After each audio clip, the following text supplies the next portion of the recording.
नमस्कार. परफेक्ट RLDमध्ये तुमचं स्वागत आहे. आज आपण लसूण मेथी मसाला बनवणार आहोत. चला तर मग व्हिडिओला सुरुवात करूया. मी इथे 2 जुड्या मेथी अशा प्रकारे निवडून घेतलेली आहे. मेथी स्वच्छ धुवून घ्यायची आणि कढईमध्ये 1 चमचा तेल टाकून मेथी आपण परतून घेऊ.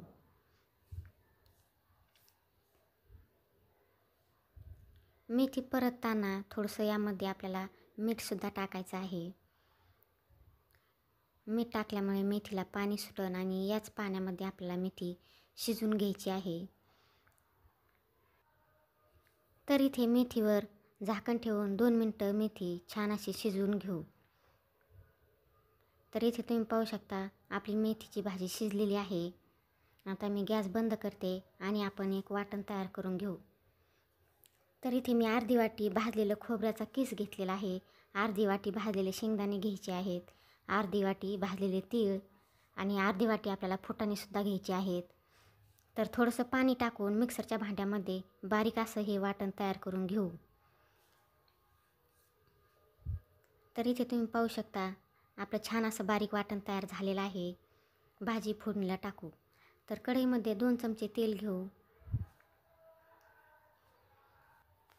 तेल चांगलं तापलं की त्यामध्ये अर्धा चमचा जिरे टाकू. त्यानंतर 2 लाल मिरच्या टाकायच्या आहेत वाळलेल्या. थोडासा लसूण कट केलेला ते टाकला आहे आणि 1 कांदा बारीक कट करून टाकलेला आहे. कांदा छान असा परतून झाला की त्यामध्ये आपल्याला 1 कट करून घेतलेला टोमॅटो टाकायचा आहे. टोमॅटो मऊ होण्यासाठी थोडंसं मीठ टाकू, म्हणजे टोमॅटो आपला पटकन असा मऊ होईल. तर तुम्ही इथे पाहू शकता टोमॅटो आपला मऊ झालेला आहे. आता यामध्ये सुके मसाले टाकू. 1 चमचा मी लाल मिरची पावडर आणि 1 चमचा धना पावडर टाकलेली आहे. मिक्स करून घेऊ. आता मिक्सरच्या भांड्यामध्ये तयार केलेलं वाटण आपल्याला यामध्ये टाकायचं आहे आणि हे वाटण आपल्याला तेल सुटेपर्यंत परतून घ्यायचं आहे.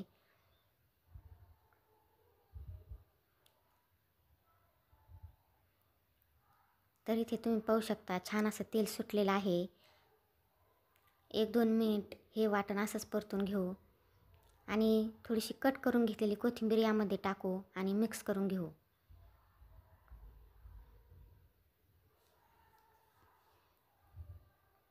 थोडंसं पाणी टाकू, मिक्स करू.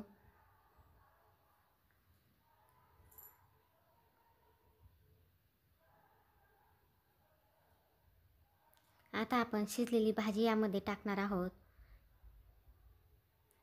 भाजी टाकून झाली की मिक्स करून घेऊ.